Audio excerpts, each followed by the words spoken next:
quiser, tá tudo certo já. Pode ir. Então vamos lá, hein? Ok. O Espírito da Verdade, livro Espírito da Verdade, capítulo 74, da FEB. Eu sou o bom pastor e conheço as minhas ovelhas. Ana, Oi. não está aparecendo na minha tela o texto, não. José, está ouvindo? Não, eu ouvindo eu tô. Está aparecendo de você? O que eu não tá aparecendo é de todo mundo aqui. Não tá, no seu também não tá, Lúcia? Tá, tô vendo normal. Luciane, de repente é o seu celular, não? Desconecta e conecta de novo. Pode ser. Pode ser. Vou fazer isso, tá bom. Tá ok. Vou sair, vou fazer. Sem problema, a gente aguarda. Estamos te esperando. Bom, vamos esperar um pouquinho. Vamos esperar ela.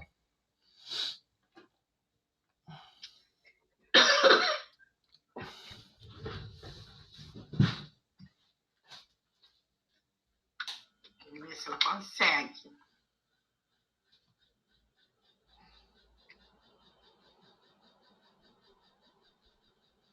Já tô com calor.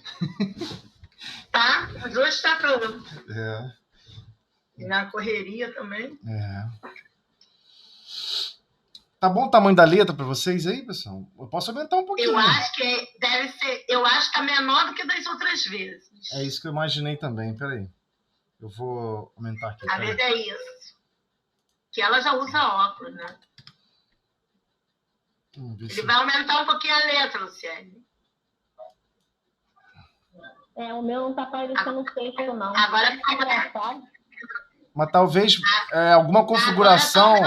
Pode ser alguma configuração no seu próprio programa, do Google Meet. De repente você botou para não ver o compartilhamento, alguma coisa assim, não? Agora apareceu. Então tá bom. De repente até a internet. Pode ser. Eu tô no colégio. No 4G, no 4G às vezes dá um delay, né? Um delay grande. Eu tava. Porque eu também tô aqui no colégio de Carlão. Aí deve ter sido isso também. Porque em casa tem Wi-Fi, aqui eu não tenho. Mas então. Tá legal, já tá dando. Tá legal. Pra ver. Obrigada, tá? Nada, que isso. Vamos lá. Então vamos começar. Vou começar. Eu sou o bom pastor e conheço as minhas ovelhas, e das minhas sou conhecido. Está em João, capítulo 10, versículo 14. Que ovelhas somos. O pastor atento se identifica com o rebanho de tal maneira que define de pronto qualquer das ovelhas mantidas a seu cuidado. Conhece as mais ativas, descobre as indiferentes, nomeia as retardatárias, registra as que lideram, classifica a lã que venha a produzir. Tudo faz em favor de todas. Por sua vez, as ovelhas, pouco a pouco, percebem, dentro da limitação que as caracteriza, o modo de ser do pastor que as dirige. Habituam-se aos lugares que lhes são prediletos. Respeitam-lhe os sinais. Acatam-lhe as ordens. Reconhecem-lhe o poder diretivo, sem confundir-lhe a presença. Na imagem, temos a divina missão do Cristo para conosco. O pastor compassivo conhece cada uma das ovelhas do redil humano, tudo fazendo para guiá-las ao campo da luz celeste. Incentiva as indiferentes, acalma as impetuosas, irritado, neurastênico, fortalece as mais fracas, apoia as mais responsáveis, sopesa, avalia, pondera o valor de todas, segundo as peculiaridades e tendências de cada um. E, de igual modo, as ovelhas do rebanho terrestre gradativamente vêm a conhecer e a sentir a existência abençoada do bom pastor. Tende-lhe os ensinamentos e admoestações, conceitos. Reverencia a excelência do seu amor. Confiam serenamente em sua misericórdia. Esposam-lhes os ideais e buscam corresponder-lhe à vontade, destacando nos quadros da vida por intermédio do Pai Excelso. Desculpa. Desse modo, cabe-nos atender ao chamamento do Mestre, melhorando as condições da vida no mundo com base em nossa própria renovação. Nesse programa de luta, vale indagar de nós mesmos que ovelhas somos. E, com semelhante pergunta, busquemos na disciplina anticristo de Deus a nossa posição de servidores do bem, na certeza de que a humildade confere-nos a sintonia com o Divino Pastor, para que, sublimando e servindo, atinjamos com ele o aprisco família celeste na imortalidade vitoriosa. Comenta, Tozeli, que eu tô com tosse. Tudo bem, eu percebi, você está com a voz já até embargada já. Poupa a voz, que amanhã você tem mais luta, né? Mais turmas. Mas é isso aí. A página... Não tem página fácil, né, de Emmanuel, né? Emmanuel está fazendo um convite para a gente profundo, né? Como que nós nos enxergamos? Ele está fazendo um convite, não é para cada um responder aqui oralmente, nada disso, né? Mas é para todo mundo sempre fazer essa análise, né? Como nós nos enxergamos e quão consciente é a nossa análise sobre nós mesmos, né? Então, tem um problema grave aqui, né?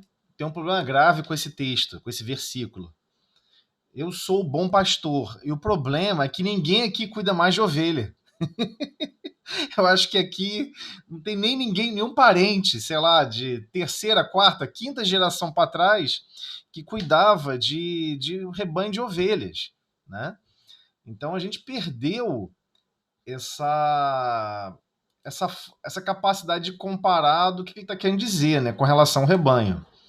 Mas vamos tentar absorver aqui um pouquinho, né? Porque Emmanuel até no começo vai traçar para a gente algumas explicações, principalmente no primeiro parágrafo, explicando como que o pastor tem um grau de ligação com as ovelhas.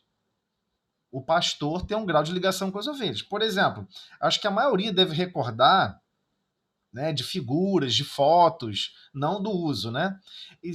Geralmente o pastor, o pastoril profissional, né, aquele que realmente vive de cuidar de ovelha, como fazia nessa época, né?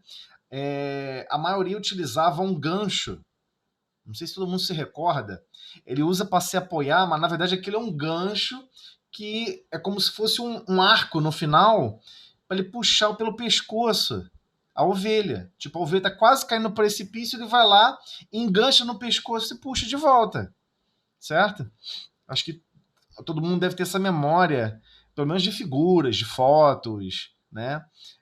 Se você buscar algumas fotos antigas, tem até alguns desenhos do próprio Cristo, perto do lago, e ele está apoiado, segurando assim um gancho de quem cuida de ovelha, de quem é pastor de ovelhas. Então é uma imagem muito bela, porque há uma preocupação profunda e genuína. O pastor, aquele que é o pastorio ali, que está cuidando realmente das ovelhas, ele se afiniza. Ele meio que se identifica realmente com o rebanho. E o rebanho ele quase consegue botar nome em cada ovelha. Ele sabe como cada ovelha se comporta. Ele sabe qual é aquela que vai na frente liderando. Ele sabe qual é aquelas que vão pelas laterais empurrando o grupo para um lado ou para o outro. Sabe aquela que dá uma escapada. Ele nem procura, ele sabe que aquela específica, sei lá, se fosse dar números, sei lá, de um rebanho, sei lá, de 42 ovelhas. Ele sabe que a 37ª, a 37, se ele fosse botar número em cada uma delas em alguma forma de identificação, de rotulagem, ela sabe que a 37 gosta de fugir. E é sempre a 37 que foge. É sempre a 37 que vai para buscar perigo. É sempre a 37. E ele sabe, ele vai lá, busca. E ele sempre sabe que às vezes está um rebanho seguindo uma direção. Mas quando o rebanho começa a ir para outra direção, ele sabe que é a ovelha 18. Ele sabe que é a ovelha 18, 19 e a 23 que gosta de desviar o caminho do rebanho, né? Em relação ao que o pastor está mais ou menos planejando. E liderando de uma forma incoerente. E algumas são mais pacatas e lideram, e outras são mais... vão com o grupo, né? E avançam com o grupo. Se o grupo vai para a esquerda, vai para a esquerda. Vai para a direita, vai para a direita. Então tem algumas ovelhas que não lideram, que não tomam posição, que não questionam, que tudo se submete. Então, é esse ponto que ele está falando no primeiro parágrafo, né? O pastor atento, né? Realmente atento, se identifica com o rebanho. Então ele está falando de um tipo de pastor, né? Aquele pastor que já está um certo tempo com o grupo, ele se identifica, realmente se identifica com o rebanho. E o rebanho reconhece ele. Aqueles animais reconhecem ele. E se moldam ao que ele está propondo, sugerindo e avançando, né? Então, o pastor atento, aquele que está realmente atento ao rebanho, se identifica com o rebanho, de tal maneira que define de pronto. Então, rapidamente, ele consegue definir rapidamente qualquer das ovelhas mantidas a seu cuidado. Ele até, alguns, no passado, até botava apelido. Aquela ali é a Carmelita, aquela ali é o fulano, aquele ali é o Pedrinho, aquele vai botando apelido nas ovelhas e chama pelo nome, né? Vai dando realmente uma identificação, né? Cria realmente ali um processo de definição, define de pronto. Fulaninho é isso, fulaninho é aquilo. Então, como é que ele descreve aqui, né? Conhece as mais ativas, descobre as indiferentes, nomeia as retardatárias, né, as que ficam para trás, registra as que lideram, classifica a lã que vem a produzir. Então, até a lã, até o que vai ser produzido, ele já reconhece, porque ele está acostumado a ver, né? Então ele está fazendo esse comparativo, mas para a gente é difícil de perceber, porque nós perdemos, né, o convívio pastoril, né? Tudo faz em favor de todas. Então, umazinha, filhotinho, foi lá, se desgarrou, começou a subir numa pedra e ele tá vendo que ela vai cair da pedra, vai se machucar. Ele vai até lá, busca o filhotinho. Quem já viu essas cenas, né, sabe que é muito comum fazer isso. Ele pega o filhotinho e coloca assim em cima do pescoço. Bota em cima do pescoço, né? 2 patinhas pro ombro direito, 2 patinhas pro ombro esquerdo, bota em cima do pescoço e traz de volta. Né? É um esforço, né, expressivo. Trata quase como se fosse um filho, com todo carinho e com todo o recurso que está à disposição. Por suas vezes, aí ele falou agora do pastor atento, né? Aquele que está cuidando, que está observando todos que estão sob seu cuidado, né? E todo o empenho desse chamado pastor atento. Por sua vez, as ovelhas, pouco a pouco, percebem dentro da limitação que as caracteriza o modo de ser do pastor que as dirige. As ovelhas começam a perceber características específicas daquele pastor. Como? Se habituando aos lugares que lhes são prediletos, né? As ovelhas possuem esses lugares prediletos, né? E, é claro, o pastor está levando o animal para pastar, né? Ou seja, para estar se alimentando, para estar se nutrindo, para estar executando as funções dele que ele precisa. Então, o pastoril vem realmente dessa condição de ir buscar o alimento, né? O vegetal que está na natureza. Então, tem lugares específicos que ele sabe que é menos pedregoso, que o caminho é mais tranquilo. Então, as ovelhas se habituar a esses lugares que lhes são prediletos. Respeitam-lhe os sinais. Então ele faz o sinal, pede para ir para a esquerda, todo mundo reconhece e vai para a esquerda. Acatam-lhe as ordens. Manda parar, é aqui, para agora, todo mundo para. Então reconhecem-lhe o poder diretivo, né? Diretivo no sentido de aquele que dá direção, aquele que está coordenando ali aquele grupo, sem confundir-lhe a presença. Não tem uma confusão. Ele não vai confundir com um agressor. As ovelhas não vão confundir ele com um agressor, com um invasor, com alguém que está escolhendo o pior para ela, está querendo encaminhar ela para um precipício e todos vão cair no precipício. Não é isso, né? Tem até aquela frase, né, lá do... O pessoal gosta muito, né, de Davi, né? O Senhor, meu pastor, né? E ele vai, o que todo mundo esquece, que ele está narrando uma passagem, ele cuidava, né, de ovelhas, né? Ainda que eu caminhe pelas trevas, né? Então ele está falando, fazendo alusão, né, pela experiência que ele teve. Ele teve que caminhar por um lugar pedregoso, um lugar escuro, que ele perdeu a hora. Lógico que na Bíblia não vai falar isso, mas ele perdeu a hora, né? Por que você vai pastar com alguém no escuro? Você que perdeu a hora, dormiu, sei lá o que você fez que deu ruim. Então ele teve que passar por um atalho, por um lugar, e ele usa esse gancho, né? Para não deixar as ovelhas caírem no precipício. Aí depois ele cita essa experiência dizendo, tá vendo? A força divina me guiou pelos caminhos pedregosos, né? É uma descrição muito bela, né, que ele faz. Então, na imagem, temos a divina missão do Cristo para conosco. Então, essa imagem. Qual a imagem? O pastor e as ovelhas. Então, Jesus, esse irmão mais velho, bem mais velho, bilhões de anos mais velho, um espírito que está acima de espírito puro, ele é um espírito da classe de Cristos, né? Cristos são espíritos que ajudam a coordenar organizações solares, participam estreitamente de organizações de sistemas solares. Então, é algo extremamente grandioso a posição dele do ponto de vista de responsabilidades. Então, a imagem que está fazendo, para a gente ficar mais próximo e perceber melhor, é o qual? A divina missão do Cristo para conosco.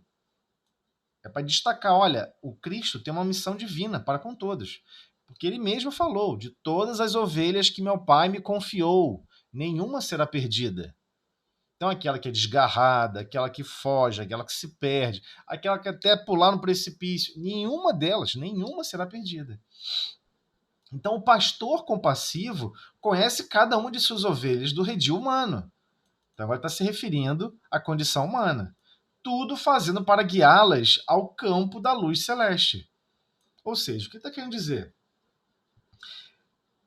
Jesus sabe em profundidade detalhes do nosso mundo íntimo.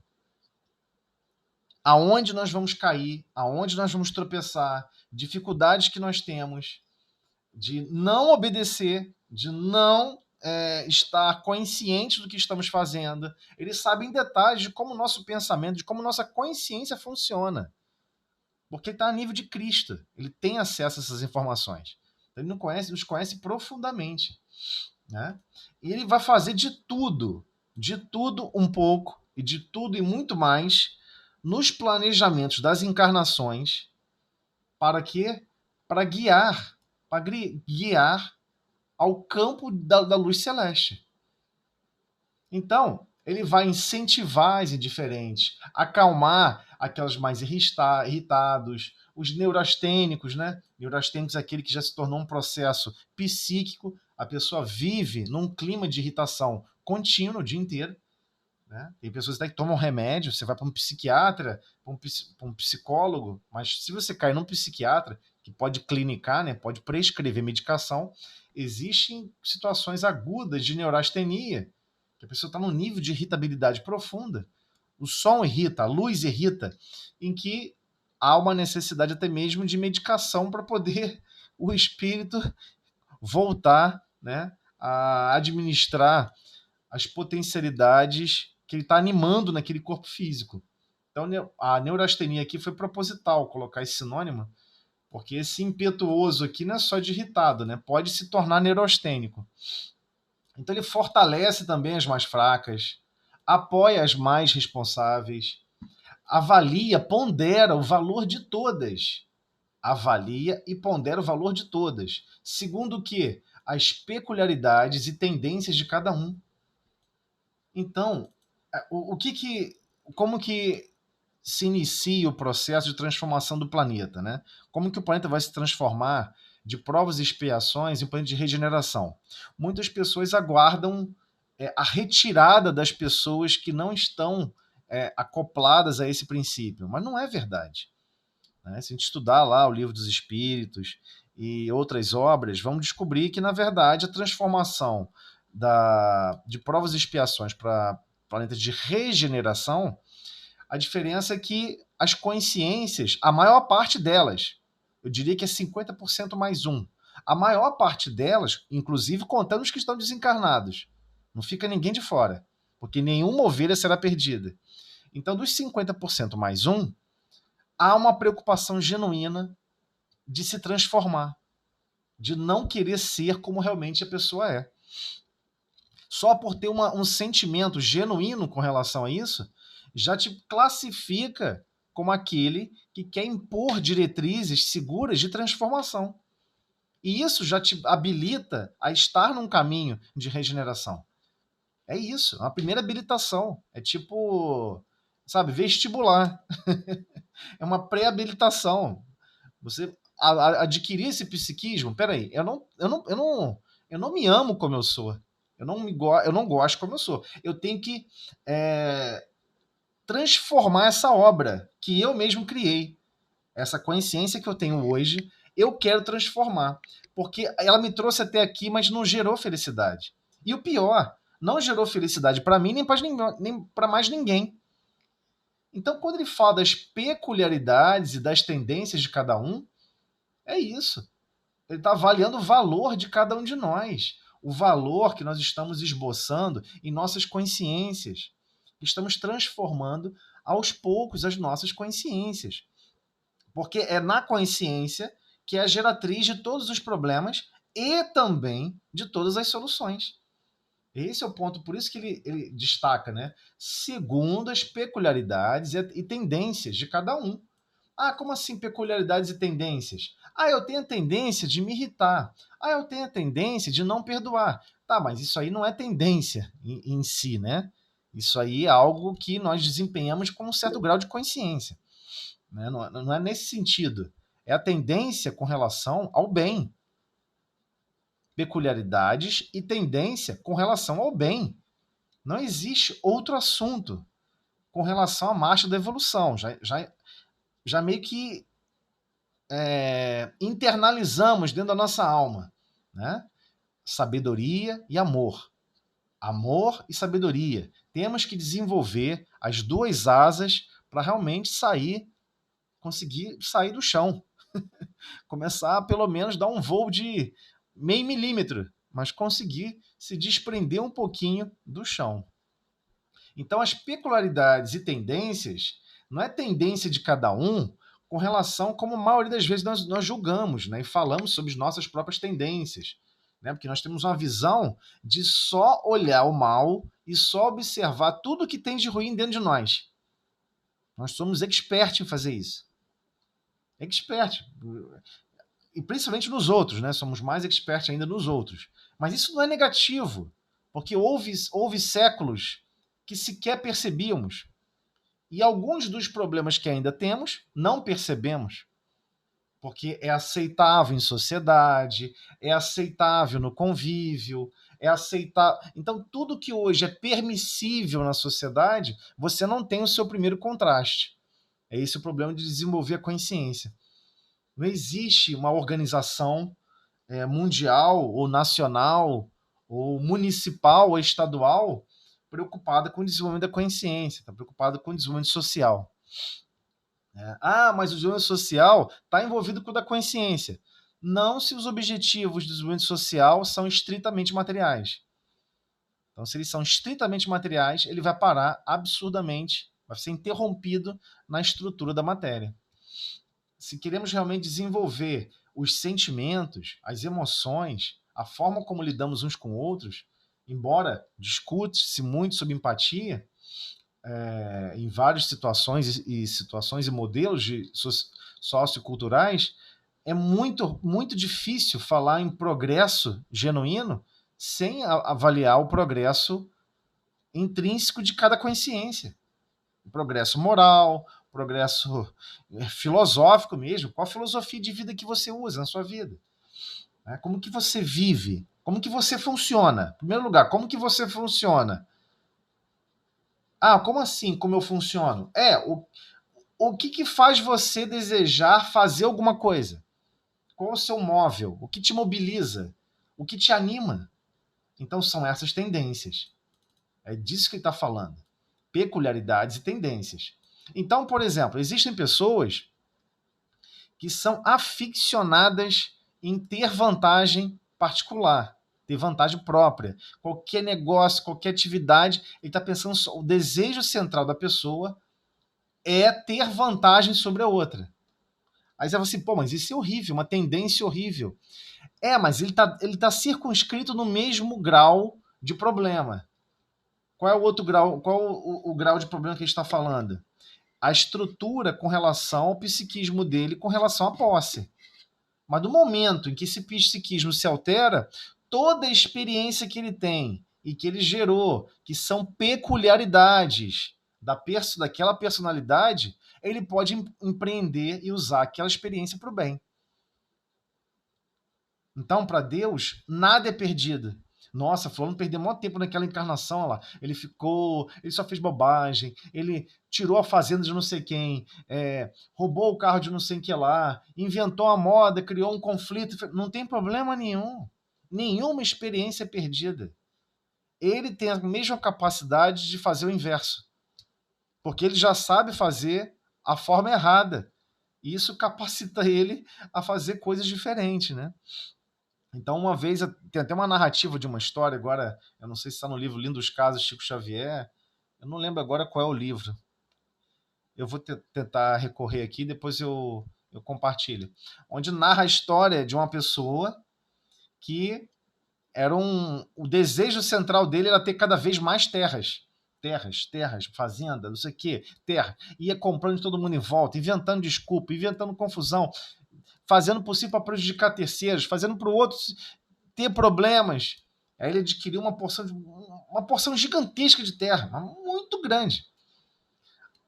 Até enganou o Estado, enganava impostos, fazia um monte de bobagem.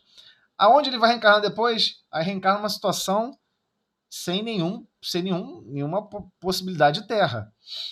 Mas ele tinha que agora beneficiar aquelas terras para onde? Para todos. Mas o desejo central dele tinha essa peculiaridade. Eu não posso ver alguém com um monte de terra.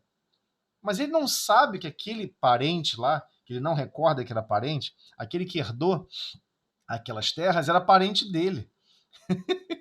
Mas o desejo central dele era mais forte do que as relações afetivas com aquele. Então ele entra para o Estado e passa a trabalhar num setor de reforma agrária.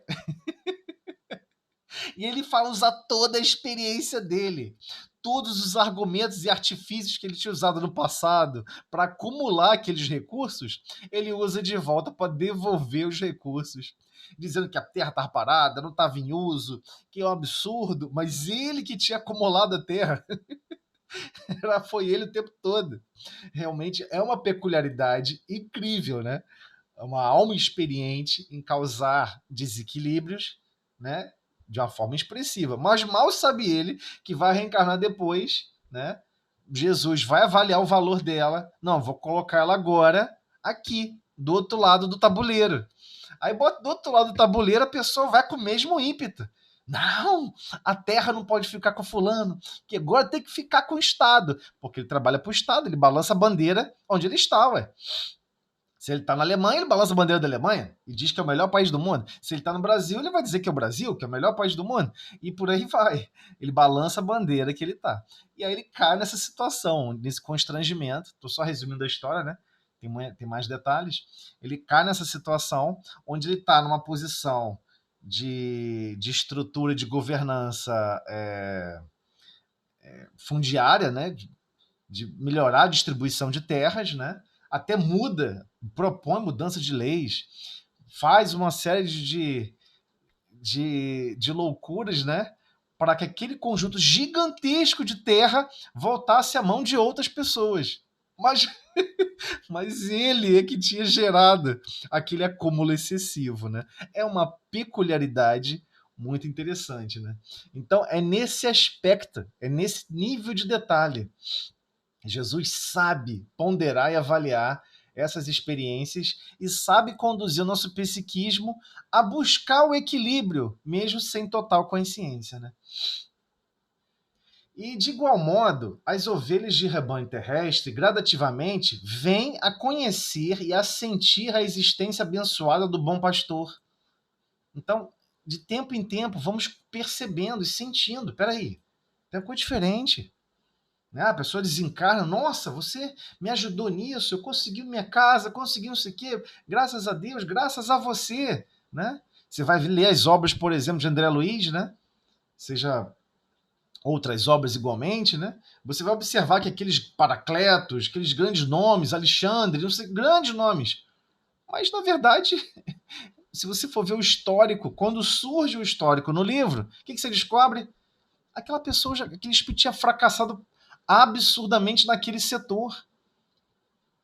Então, se é de posse e ele conseguiu sobrepujar aquela deficiência grave que ele tinha na alma, o que acontece? Ele está apto a falar: eu já fui um alcoólatra como você, meu amigo.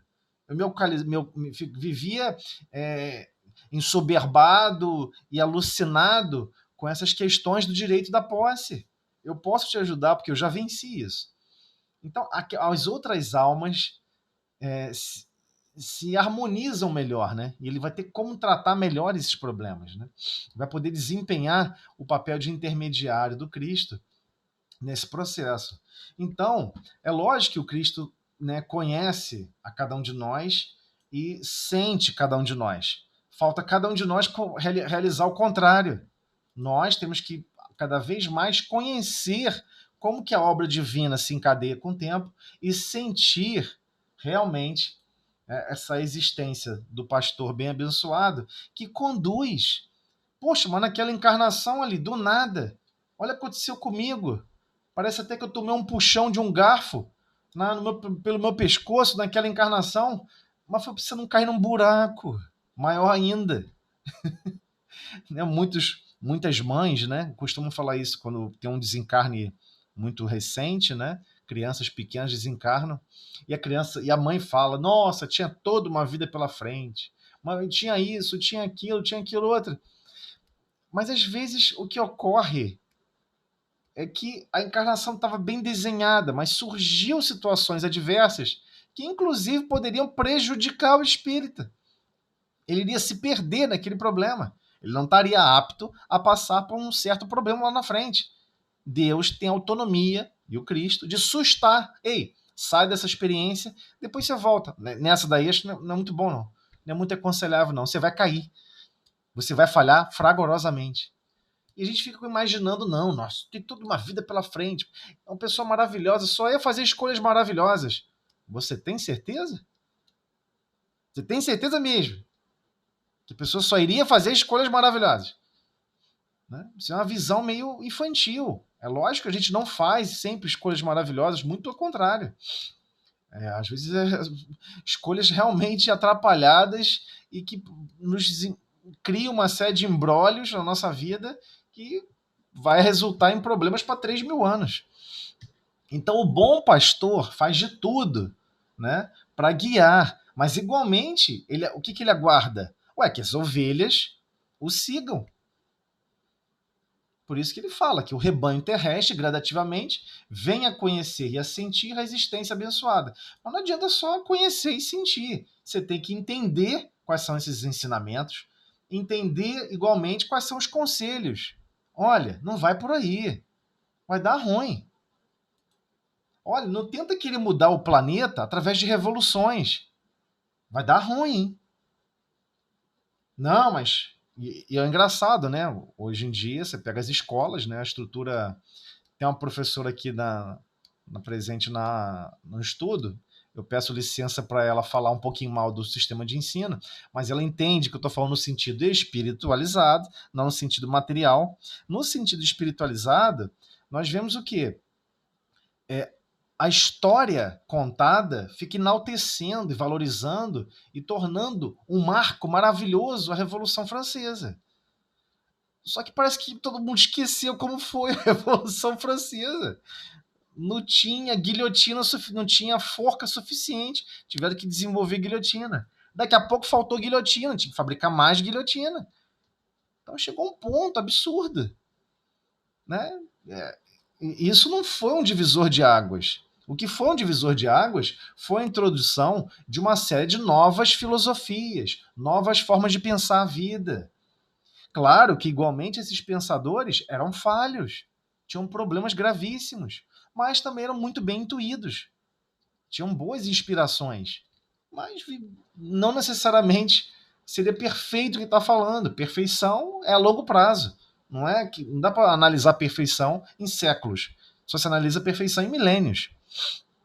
Né? Então, entendem-lhe os ensinamentos e conselhos. Então, entender os ensinamentos e os conselhos do Cristo se faz necessário estudar, analisar.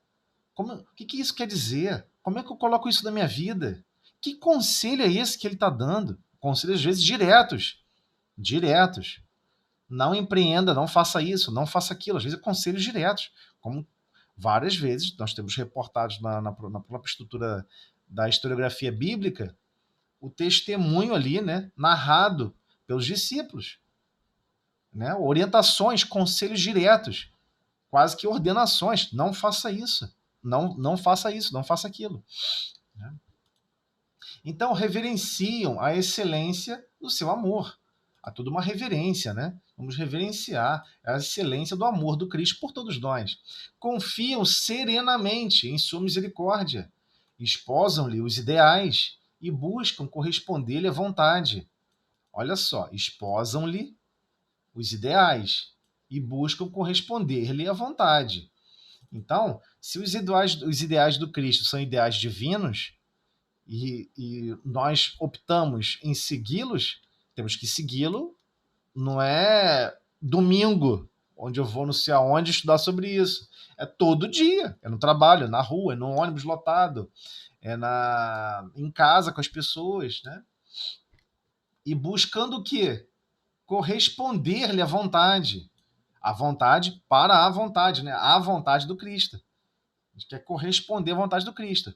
Ué, se ele está falando que eu tenho que desenvolver os potenciais dos ferramentais de amor, que eu não sei fazer ainda, né? Eu tenho que desenvolver a qualidade da benevolência, desenvolver a qualidade da indulgência, ou seja, tolerância, compreensão com relação às imperfeições alheias, e desenvolver o meu potencial de perdoar. Se ele está falando que eu tenho que fazer isso, esses são os ferramentais do amor, eu tenho que seguir essa vontade, porque essa é a vontade do Cristo. Então eu tenho que buscar esses ideais. Quando? Estudando, meditando, fazendo um painel, montando faixa na rua? Não, vivendo esses ideais.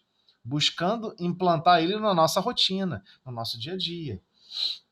Destacando o quê? Nos quadros da vida. Por isso que ele fala nos quadros da vida. Não é que tem quadro nenhum, não. Mas existe o quadro familiar, a paisagem familiar, a paisagem, nesse sentido de quadros, né? Na nossa memória, nós temos na nossa memória a estrutura de convivência no trabalho, a estrutura de convivência no lar, na casa espírita, na igreja, seja onde for. Nós temos quadros da vida, como que nós agimos e reagimos, né, nesse processo. Por intermediário do Pai Excelso. Né? Então ele continua. Desse modo, cabe-nos atender ao chamamento do Mestre, melhorando as condições da vida no mundo. Aí aqui é um momento clássico, clássico que geralmente quem é espiritualista, espírita, diz sempre que a vida não é para ser vivida na Terra. A vida é a vida espiritual. Que a verdadeira vida não é aqui. Que a verdadeira vida é a vida espiritual. E aí, essa frase parece que está desconstruindo isso, né? Ou seja, a percepção, quando nós falamos isso, não, a verdadeira vida é a vida espiritual, a verdadeira vida... Como assim? A verdadeira vida? Nós nunca deixamos de ser espírito. Estando no corpo físico, fora do corpo físico, estando aqui ligado a esse planeta, ou ligado a outro planeta. Não importa para onde você vá no sistema, ou na galáxia, ou no universo. Não importa. Você é um espírito. Você sempre está vivendo a vida espiritual. Sempre. Inexoravelmente, sempre estaremos vivendo a vida espiritual. Não tem como desligar isso. O que oscila é a experiência material, sendo que há uma constrição, um projeto divino, forçando o seguinte: sabe quem vai transformar o planeta de provas e expiações em planeta de regeneração? A liderança do Cristo. Os trabalhadores são todos. É isso que a frase está dizendo. E temos que, sim, nos empenhar em melhorar as condições de vida. Aonde? A condição de vida mental, a condição de vida psíquica, a condição de vida imaginária. Não, no mundo. Ele é bem claro e enfático. Não tem como ter interpretação que é no mundo espiritual, que é no... Não existe isso, que é no mundo íntimo. Não é. É especificamente melhorando as condições da vida no mundo. Aqui no mundo. A pessoa vem te apertar, vem te maltratar. E o que você faz? Você não retribui o aperto. Você não retribui o mal. Você só retribui bem. Só retribui o bem. Só quer exercer o bem. A pessoa vem cheia de pedrada em você, você fala, você está certo, calma. O que eu fiz para poder alterar o seu mundo íntimo dessa maneira? Você me perdoe. Vamos corrigir isso. Não importa qual o problema, mas vamos resolver. Eu estou aqui. Não se preocupe. A pessoa está sempre proativa a não ficar irritadiço, a não arremessar espinhos de volta, que é a nossa consciência, né? Do nosso mundo íntimo. Então, com base em nossa própria renovação. Renovação do quê? Desses princípios, dessas escolhas. Mas por que tem que ser aqui na Terra? Porque é aqui na Terra que o bicho pega. Né? As consciências são parcialmente apagadas. As consciências absolutas. Vivemos um outro grau de consciência. A gente não vive o grau de consciência absoluto que nós temos. Senão a gente não teria subconsciente. Nós temos uma consciência, como Joana de Ângeles gosta de falar, uma consciência mais global, que engloba várias encarnações, e existe uma consciência aqui local. Essas consciências locais, elas flutuam com as experiências. E graças a Deus que flutua. Porque senão nunca teria uma melhoria. Nunca estaríamos melhorando, estaríamos sempre vivendo a mesma consciência. Então a consciência pode ser ajustada para não viver alguns aspectos do passado. Graças a Deus. E aí a gente tem condições de o quê? De renovar essa base em nossa própria renovação. Mas essa renovação, ela é individual, intransponível. Jesus não fará por nós. Deus não faz por nós. Ele cria circunstâncias onde aguarda que a nossa consciência busque essa mudança. E essa mudança de forma sólida, né? Para alterar essa base, né? Para alterar essa base essencial de renovação, né? Então, nesse programa de luta, vale indagar de nós mesmos. Que ovelha nós somos? Nós somos as ovelhas que sempre falam tudo bom e nada presta, tudo reclama, tudo fica chateado, tudo fica zangado. Quando nada dá certo, fica zangado, porque às vezes é um plano. Existe um plano para nos testar e nos provar. Como é que a pessoa vive o mundo íntimo dela quando nada dá certo? Ela desespera, zanga. A pessoa fica frustrada, enraivecida. Ou a pessoa entende, peraí, se nada deu certo, eu tenho que me esmerar mais e me esforçar mais para que dê certo. Ou talvez eu não esteja enxergando certo. E a pessoa está sempre com um grau de confiança profundo. O quê? No projeto divino. Porque ele sabe que está sendo conduzido um projeto. E que cada consciência precisa se adaptar a esse projeto. Então, igualmente, a relação pastoril. O pastor está levando a gente para pastar. Mas depois tem que voltar, às vezes, com tempestade para casa, com chuva. Não dá para voltar para o mesmo caminho. Você não conhece o caminho. Quem conhece é o Cristo. Então, você vai ficar discutindo qual foi o caminho que foi traçado? Tu aceita. E sempre imaginando o que o Cristo quer de mim nessa situação. O que ele está esperando de mim com essa convivência, que eu estou com dificuldade de conviver. O que ele está esperando que eu desenvolva e reflita a luz divina? Né? Porque nós somos espelhos. Nós somos a imagem de Deus. Que reflexo é esse que ele está esperando que eu exerça? Né? O quanto de benevolência ele está imaginando que eu vou ser capaz de aplicar acima das minhas condições, que na verdade eu não estou me esforçando muito. Então ele quer saber se pelo menos somos uma ovelha curiosa. No mínimo, somos uma ovelha curiosa. É isso que ele quer. Você já é uma ovelha curiosa? Se você já é uma ovelha curiosa, já começa a questionar as coisas, isso já melhora tudo. Por quê? Porque a gente começa a buscar na disciplina, né, ante o Cristo de Deus, a nossa posição de servidores do bem. Você não está preocupado como que André Luiz faz o bem. Você não está preocupado como que Chico Xavier faz o bem. Você não é Chico Xavier. Você não é André Luiz. Você não está preocupado com eles. Eles estão cumprindo a missão deles. Eles estão buscando a disciplina de colocar os ensinos do Cristo na vida dele. Como? Na consciência. Então, na minha consciência que eu tenho hoje, o que Deus aguarda de mim? O que o Cristo aguarda de mim? Como servidor do bem, na certeza de que a humildade conferir-nos-á sintonia com o divino pastor, para que, sublimando e servindo, olha só, sublimando e servindo, atinjamos com ele a família celeste na imortalidade vitoriosa. Então, quando ele comenta aqui sublimando e servindo, por que ele botou isso, sublimar? É importante a gente parar e ficar pensando. Vamos entender o seguinte: Emmanuel é um dos maiores. Hoje seria destacado, se o mundo já tivesse sido renovado, né, seria destacado como espírito com maior envergadura de pesquisa, desenvolvimento filosófico sobre os ensinamentos do Cristo. Como assim sublimando e servindo? O que nós temos que sublimar? Nós temos que questionar como está escrito, porque não é óbvio. A maioria dos textos que Emmanuel escreve não é óbvio. Ele está escrevendo para um nível de consciência daqui a 1000 anos. Daqui a 3000 anos para a maioria do povo da Terra. É isso que a gente esquece. Ele não está escrevendo para daqui a 20 minutos. Né? Ele não está fazendo isso. Isso são livros básicos. Livros bem básicos. E tem, né? Agenda cristã. Não fale mal do vizinho. Não faça isso.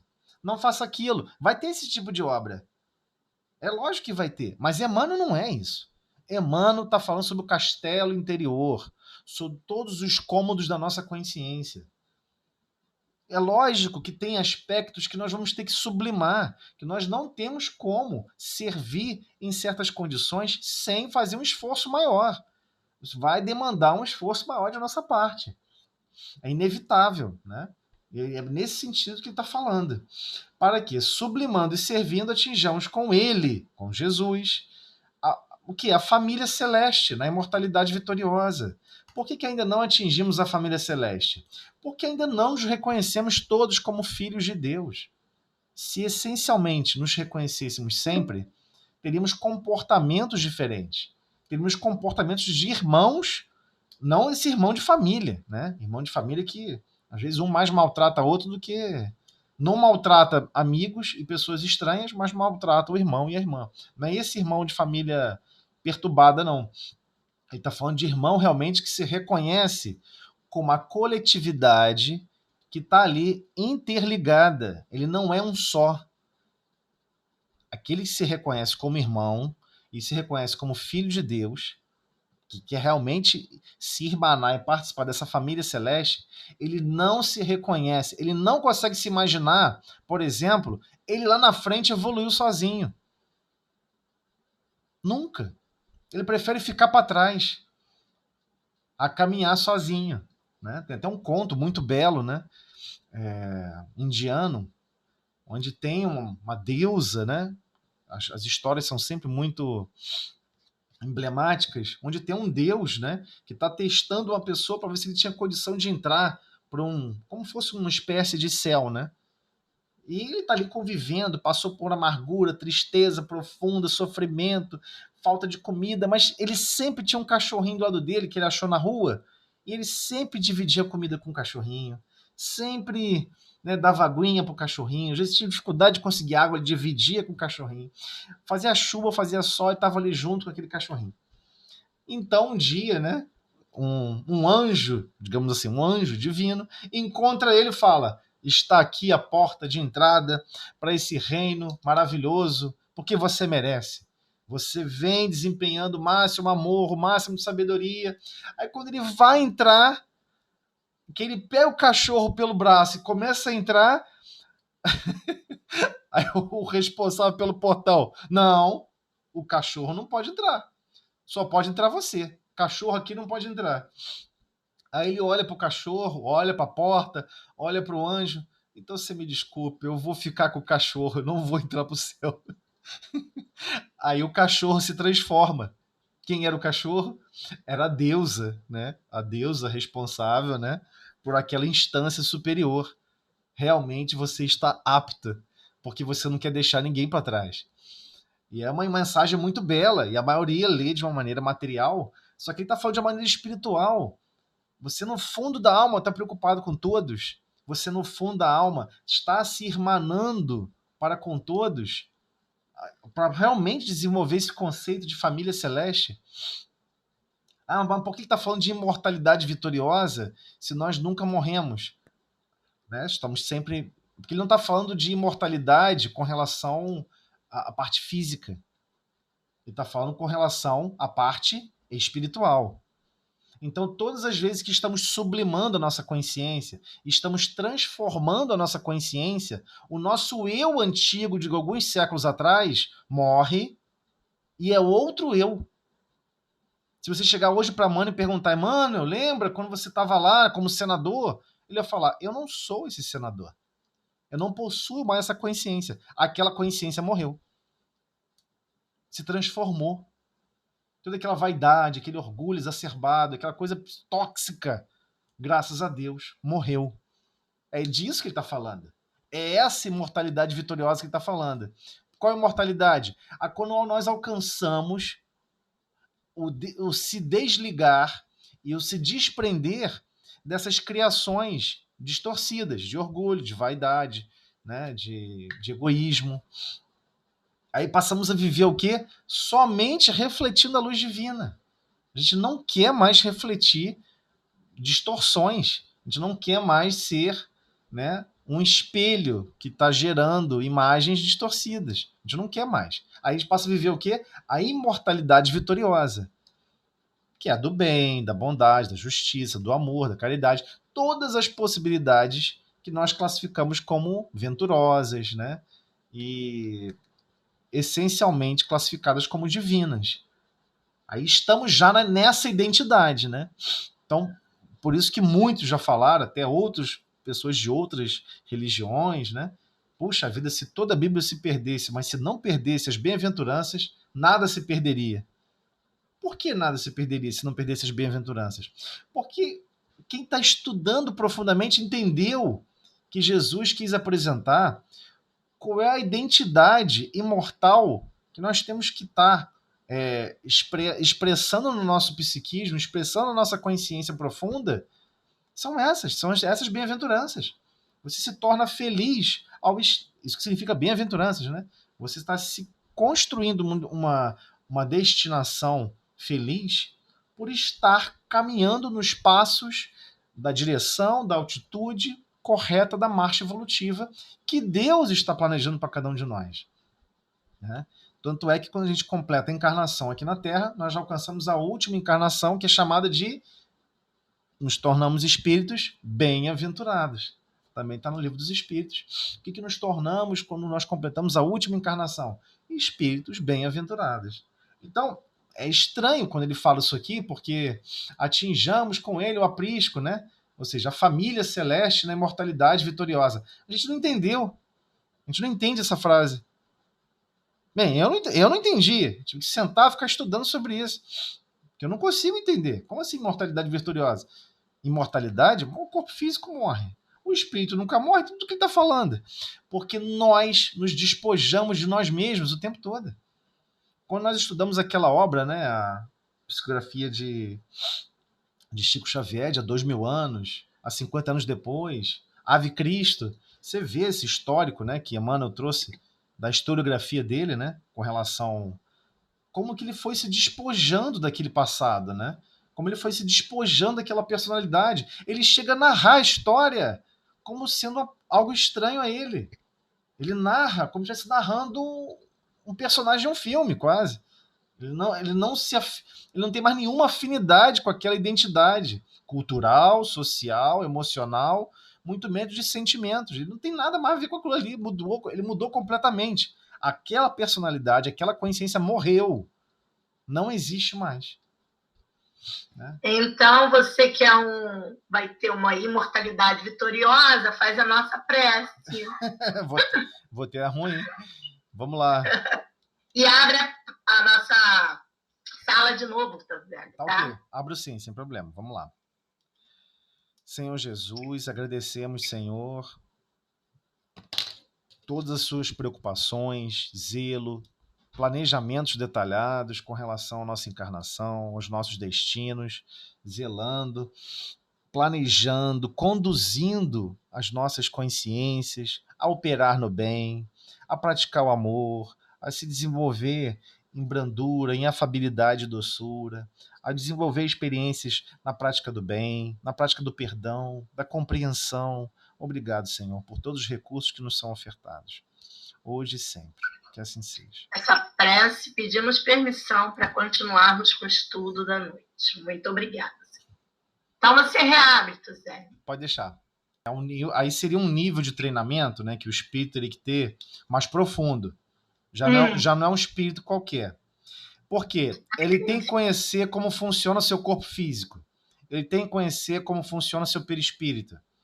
Ele tem que reconhecer em você aonde você tem um problema. Então, por exemplo, ele reconhece que você tem uma deficiência renal, uma deficiência no fígado, uma deficiência digestiva. Ele vai ter que achar alguém lá no submundo, lá nos mundos inferiores, alguém que tem um problema similar ao seu. Isso pode levar séculos. Isso não é simples. Você não... Não entendi. É um trabalho hercúleo. Aí vamos supor que ele encontrou essa pessoa. Aí ele vai ter que convencer essa pessoa a empreender no mal junto com você. Isso é um problema mais grave ainda. Então, geralmente, o que se faz?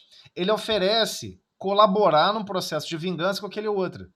Mas e se o outro não tiver um psiquismo para se vingar? Ele não tá consciente que ele quer realmente se vingar. Do mesmo sofrimento que ele está passando. Ele não vai poder usar o potencial daquele fluido universal, daquele espírito adoecido que tem alguma coisa similar ao seu problema. Entendeu? Então, ele sabe que ele só pode causar impressões, né? Tentativas de impressões, ok? Não é tão simples. Ele tem que achar alguém com o mesmo fluido característico que o teu. É muito raro. É muito raro. Não existe dois fluidos iguais, entendeu? Então, são espíritos que conhecem fluidos em detalhes. E geralmente são espíritos que já atuaram em processo de ajuda e de amparo, mas se perturbaram. Eram espíritos que já trabalharam na seara de amparar, de socorrer, se perturbaram, quiseram buscar processos de vingança, de, sei lá, alguma coisa desatinada aí que aconteceu, e a pessoa busca se empreender no mal. Como essa parte física é muito complexa, e algumas misturas fluídicas ele não sabe fazer, E outros problemas têm um problema mais grave. Não necessariamente ele consegue mobilizar através da vontade que o fluido faça uma coisa que não é natural de ser feita. É isso que eu estou tentando explicar. Por exemplo, você sabe que a água pode se transformar em gelo. Não sabe? Todos nós aqui sabemos. A água pode se transformar em gelo. Mas você consegue, por exemplo, encher uma bexiga de água, né? Transparente. Finge que é transparente, não é pintada, não. Fazer com que ela congele automaticamente no ar, enquanto você arremessa. Vire uma lança e penetre no corpo de alguém e assassine uma pessoa? Você consegue fazer isso? Hoje, aqui no corpo físico, você não consegue. Não, ninguém consegue. Ninguém consegue. Né? Vamos supor, você desenvolve uma tecnologia em que, quando estiver chovendo forte, você vai fazer o seguinte, você vai transformar todas as gotas de chuva em pequenas agulhas e você vai assassinar todo mundo de um certo vilarejo. Você pode fazer isso? Não, você não pode fazer isso. Quando a água naturalmente congela, ela automaticamente, com a ação do fluido chamado ar, ela se transforma quase que numa esfera. Ela tende a virar uma esfera, não virar um objeto pontiagudo. Porque não é natural na interação entre fluido água e o fluido ar em queda se transformar numa lança. Ele se transforma numa esfera. Você está entendendo? Tá entendendo? Aí vamos supor que você quer mudar isso. Você vai fazer alterações no fluido para ele fazer outra coisa. É um trabalho hercúleo. Você não tem como fazer, entendeu?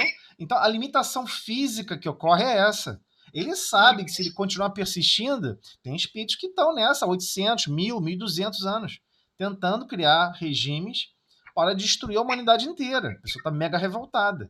Nenhum ou dois, não. Tem vários que estão revoltados. Não aceitam, passaram por encarnações humilhantes. São contra a estrutura divina de progresso. E estão lutando contra. E não se engane, tem espíritos que são altamente, muito inteligentes, né? E estão buscando fazer isso. Não tem problema nenhum, você pode tentar, mas é um pensamento infantil. Você não tem como transformar gotas de água que cai do céu em filamentos, como se fosse uma agulha pontiaguda, para perfurar os outros. Você não consegue fazer isso. Mas você concorda, não é ficar ninguém encarnado, né? E cair na cabeça de todo mundo. E o pior, ninguém ia saber o que aconteceu. Quando fosse chegar para investigar, aquele gelo se tornou água. Some a evidência, entendeu? Então não é possível fazer isso, né? Não é possível. Busca-se outras formas de fazer, mas não é possível. Então, o que é o mais fácil de se fazer? O mais fácil de todos. Não é na parte física, é na parte psíquica. As melhores obsessões não ocorrem na parte física. Os melhores ataques não ocorrem na parte física. Todo mundo que quer perseguir e perturbar alguém recebe esse tipo de treinamento. Você quer perseguir e perturbar alguém? Atua na parte psíquica. É muito mais fácil. O impacto é gigantescamente maior. Aí a pessoa, mas como é que eu faço? Descubra qual é o desejo central desse ser. Aí você descobre qual é o desejo central. Assopra essa brasa. Convence que esse desejo central dela está certíssimo. E que essa pessoa tem que animar esse desejo mesmo. E se o mundo não fornece esses resultados para ela, o mundo não reconhece o valor dela. E começa, cara. Quando tu vê, aquilo virou uma obsessão. Às vezes surge como um pequeno pensamento, aquele pensamento vai ganhando forma, vai ganhando tamanho, vai crescendo, e quando vê, a alma encarnada depende daquele sentimento, depende daquele ideal. Porque é dela mesmo. Mas é dela mesmo. Aí você pensar assim, ué, mas não estamos sempre buscando ideais divinos? Não, estamos sempre tentando sublimar os nossos ideais distorcidos para ideais divinos. Mas a maioria das vezes nós confundimos, propositalmente, é claro. Né? Sempre distorcemos um pouco. Não, temos que fazer justiça. Eu adoro quando as pessoas falam isso, né? Temos que fazer justiça. Tem que fazer justiça? Aí você pergunta a pessoa, defina justiça. Justiça. Aí o cara vai e fala o que ele acha que é justiça. Aí você fala, não, mas isso é vingança. Isso não é justiça. Não, mas não importa, questão de palavras. Não é questão de palavras. Justiça é justiça, vingança é vingança. Né? Então faz o seguinte, me apresenta uma forma de funcionar a justiça que não pode ter nenhum traço de vingança. Nenhum. A pessoa congela. A pessoa não tem esse conceito dentro da própria alma. Não se engane, nós não temos, tá?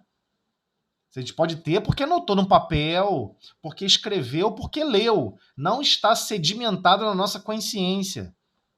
Não está sedimentada. É um problema grave que nós temos ainda que sublimar na nossa consciência. Essa palavra foi muito, muito inteligente de Emmanuel. Realmente precisamos sublimar isso na nossa alma. Nós não temos isso escrito em nossa consciência. Escrito no seguinte sentido: eu acho que essa é a forma mais certa de viver e eu só vou viver dessa forma. Então, quando o espírito ele quer realmente obsidiar alguém, está decidido a obsidiar alguém, ele sopra todas as brasas. Então, se a pessoa é um pouquinho orgulhosa, cara, o orgulho vai para a estratosfera. Se a pessoa é um pouquinho vaidosa, a vaidade vai para a estratosfera. Mas entenda, o desencarnado só está soprando a brasa que é dele. Aí você deve estar se perguntando assim, mas onde está Deus que deixou isso? Ué, mas Deus quer que você perceba a sua brasa o mais rápido possível. Deus quer que você descubra quem você é o mais rápido possível. Porque quanto mais você se descobrir, quanto mais você se reconhecer, menos você vai errar. E mais rapidamente você vai agir pensando em sublimar aquilo que você sabe que você não tem sublimado. É esse o problema. E você começa a imaginar situações como se fosse um filme, como se fosse uma série, como se fosse uma historieta. Você se imagina, você cria situações de convivência mentalmente.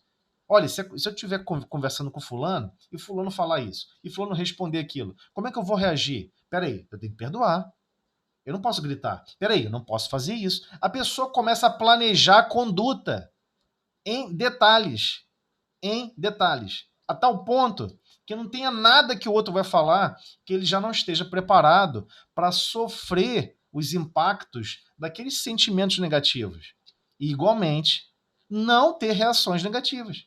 Porque ele se preparou. É esse o caminho, não tem outra. Isso se chama conviver na Terra. Né? Surgiu alguma coisa. E é incrível, cara. Você vê acontecendo. Parece que está vendo em câmera lenta. Cara, como é que eu posso ter imaginado isso e está exatamente acontecendo isso? Eu achei que fulano ia surtar e ficar zangado. Não é que fulano surtou e ficou zangado. Caraca, era uma caneca. Mas era a caneca favorita da pessoa. A pessoa criou uma ficção psicológica com relação à porcaria da caneca. Ela tá prisioneira, a caneca. Vai você tomar uma coisa da caneca da pessoa. A pessoa surta com você. Eu tô dando um exemplo pueril, mas tem outras coisas, né? Tem várias coisas, aliás, né? Que mudam o nosso equilíbrio, a nossa harmonia. Então, por exemplo, você está num convívio com o cônjuge.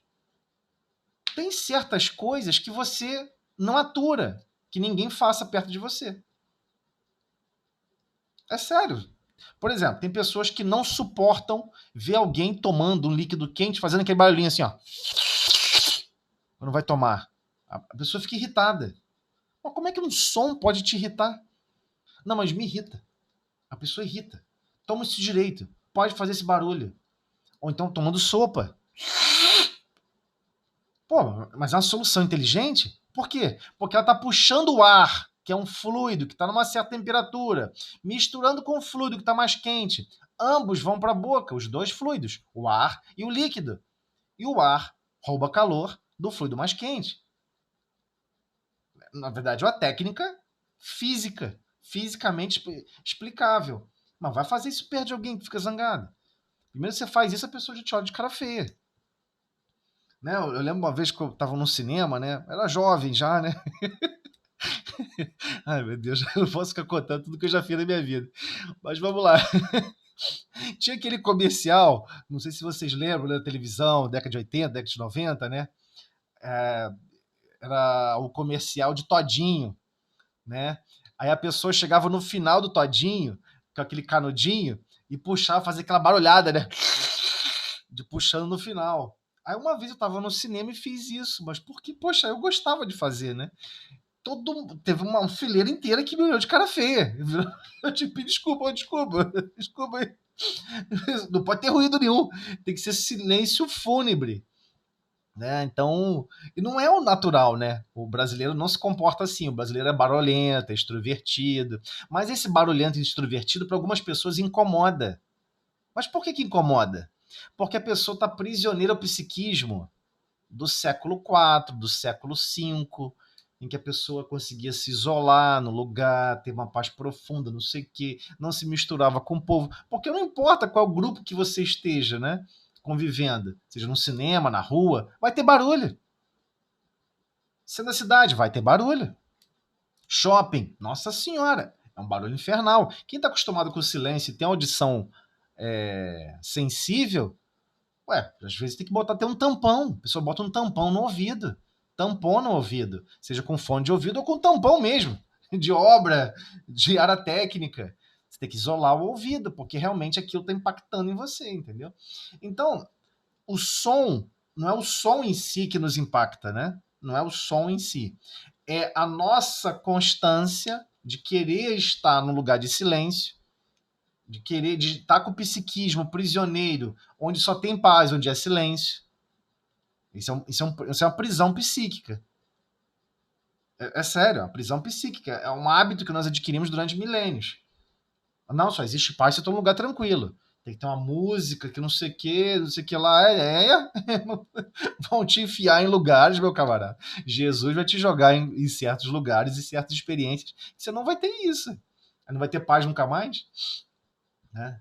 Então é nesse sentido que eu estou querendo dizer. É muito mais fácil para o espírito desencarnado criar uma mistificação, criar um conjunto de identidades falsas. Você já teve alguém que você era amigo dessa pessoa, e aí conversa vai, conversa vem, de repente a pessoa explode contigo.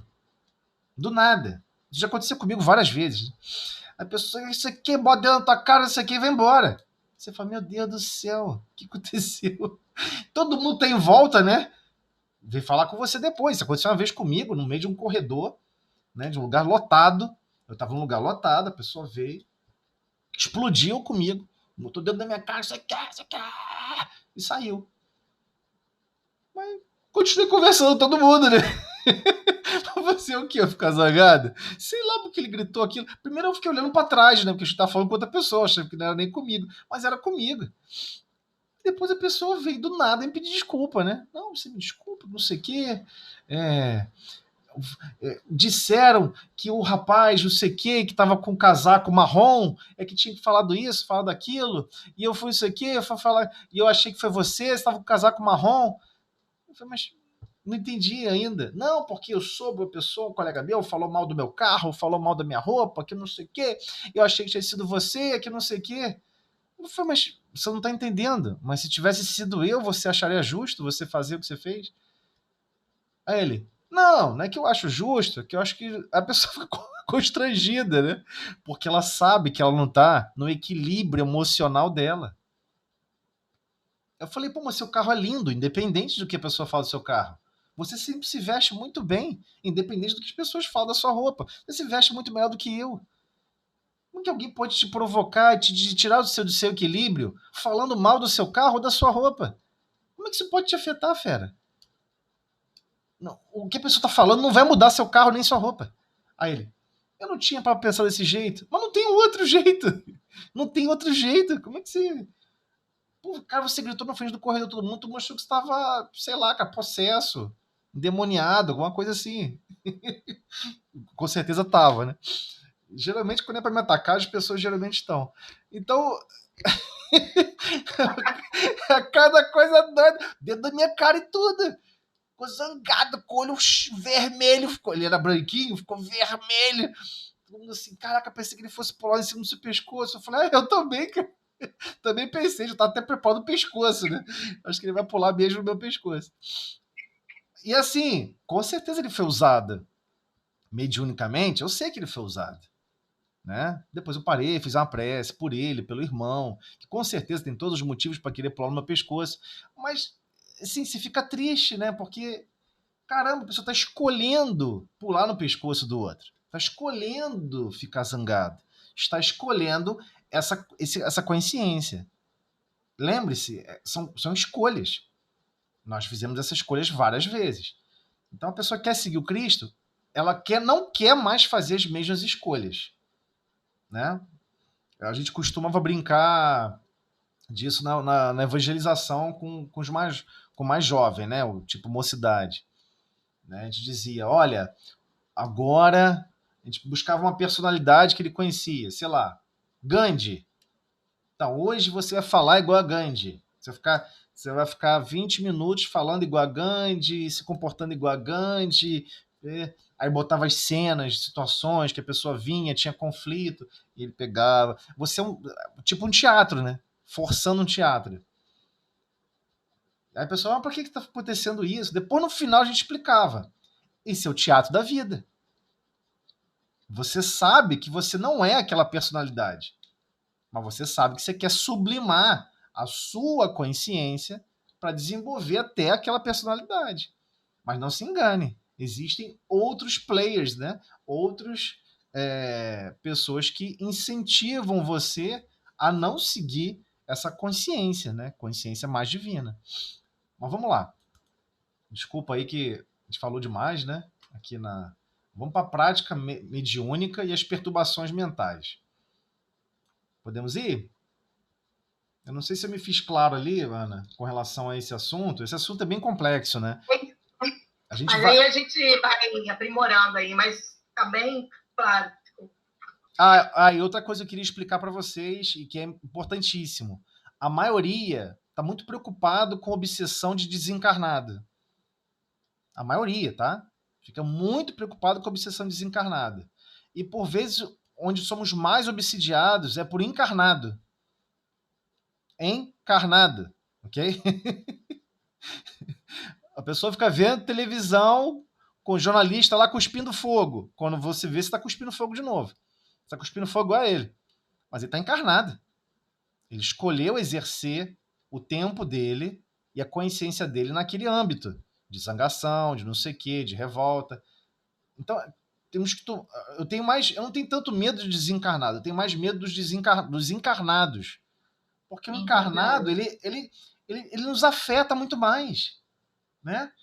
Uma criança chega para mim e fala alguma coisa, já aconteceu, né? Minha filha chegar assim, vir falar uma coisa assim comigo, não, aconteceu isso comigo, que não sei o que, isso aqui lá, e eu, peraí, toma cuidado. Não é porque minha filha que ela tem consciência do como ela está exercendo a consciência dela, não, cara. A pessoa vive... A Andréia quer falar, Zé. Pode falar, Andréia. Não precisa ir muito longe, não. Uma simples reunião na sua casa, nem de família, nem precisa vir muita gente. Aí, um fala uma coisa, aquilo dá uma... De repente, você nem prolonga aquele assunto, mas aquilo dá uma turbulência na sua vida na semana inteira. E se você deixar, emenda o mês inteiro, você se perde cada vez mais. Mas exatamente. A gente percebe, né, dá um desequilíbrio forte. Né? E às vezes a pessoa nem fala tanto em termos de tempo. A pessoa, sei lá, falou só 20 minutos. Mas impacta, cara. Impacta porque a pessoa vai tentando guiar o seu pensamento, tentando converter as outras a pensarem iguais a ela. Isso é um problema de obsessão. Né? O problema da obsessão, ela não ocorre só de desencarnado para encarnado. O mais grave, eu considero mais grave, né? Ainda é de encarnado para encarnado. Porque ele não vai, o encarnado, o que acontece? Nós baixamos a guarda. Principalmente aquelas pessoas que são ligadas ao nosso mundo íntimo, tá? A gente baixa a guarda e aceita 100% da ideia, 100% da forma de viver. E bobear, a pessoa está até falando, aguardando você confirmar. É isso mesmo. Tem que fazer isso mesmo. É isso mesmo. Não deixa, não. Eu também não deixaria barato. E o negócio que era um galãozinho de fogo vira um posto de gasolina incendiado, né? E sim, impacta muito, na semana principalmente quem é médium. Principalmente quem é médium. Porque o médium também capta mais o pensamento de quem está encarnado, tá? Capta como assim? Sabe o que o outro está pensando? Não. Capta as vibrações do sentimento que aquele ser está animando. Muita coisa. Horrível. É horrível. Com certeza é horrível. Assim, tem vários lugares, como, bem, sou casado com médio extensivo, né? Eu tenho várias regras, assim, muito restritivas, né? Certas pessoas que eu sei que não deveria estar em contato muito tempo, eu evito. Evito, porque não dá certo, cara. A pessoa fica mal, entendeu? Evito ao máximo. Vai ter que conviver com fulano? Então vou reduzir a 10 minutos, né? Então reduz a isso, reduz o tempo, porque senão o médico fica tudo perturbado, não dá, entendeu? E assim, o psiquismo da maioria dos médios é querer ajudar. A pessoa começa a te contar um problema, quando você vê, você tá quase rolando lágrimas com a pessoa, ajuda. Caraca, pelo amor de Deus, não é para você mergulhar no problema do outro, isso não é ajudar, né? Mas é natural do médium, né? O médium, principalmente o médium extensivo, ele tende a mergulhar no problema do outro, quase está sentindo a dor do outro junto. Mas calma, não é por aí, né? Porque tem horas que não é isso, não é uma comunicação mediúnica, né? É uma comunicação de encarnado para encarnado, né? Você pode falar abertamente, livremente. Aquele psiquismo está se manifestando através de um fluido chamado ar. O ar está transmitindo som. E pelo fluido cósmico universal, né? Está transmitindo os sentimentos. Tem gente que já vem contar um problema para você porque já sabe que você é meio assim, aí acha que você vai resolver aquilo ali. E por isso que a gente tenta falar em todas as reuniões de estudo, especificamente de reunião tratando sobre o assunto mediunidade. Médium não é oráculo. Médium, não, senão já você falar um problema com a pessoa, que o médium vai ter uma comunicação e vai ter um conselho sábio. Para de explorar o médium, né? Parem de explorar o médium como oráculo. Não, eu vou falar isso, vou tocar um pouquinho do meu problema, ela vai ver não sei o quê e vai vir uma orientação. A sua orientação para qualquer problema da Terra já está dada. É o exemplo de vida do Cristo. Busque se estruturar nesses exemplos. Mas eu preciso de uma coisa muito específica, muito direta. Então vai no atendimento fraterno. Busque um atendimento fraterno. Né? Não utilize, não fique cercando o médium, entendeu? E qual é o treinamento mental que geralmente eu sugiro para os médios, quando alguém te cerca e tenta te usar nesse sentido? A pessoa começou a falar, você balança a cabeça e começa a contar em javanês, em árabe, qualquer outro idioma que você conheça. Não entre no psiquismo do outro. Não sintonize o seu pensamento com o outro. E a pessoa está falando, no final fala, mas olha só, nós temos que ter mais confiança em Deus. Qualquer coisa que a pessoa falar.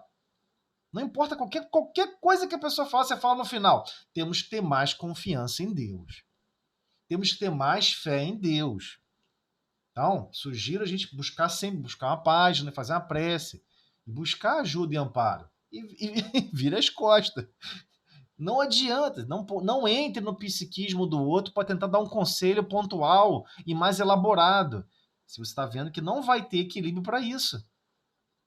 Às vezes vai demandar para a próxima reunião mediúnica, ou para a próxima reunião de desobsessão, você não mergulhar no psiquismo das pessoas que estão ao seu derredor. Ainda mais que elas são influenciadas, inclusive para atrapalhar o trabalho, para atrapalhar o seu desenvolvimento, atrapalhar a sua participação. Né?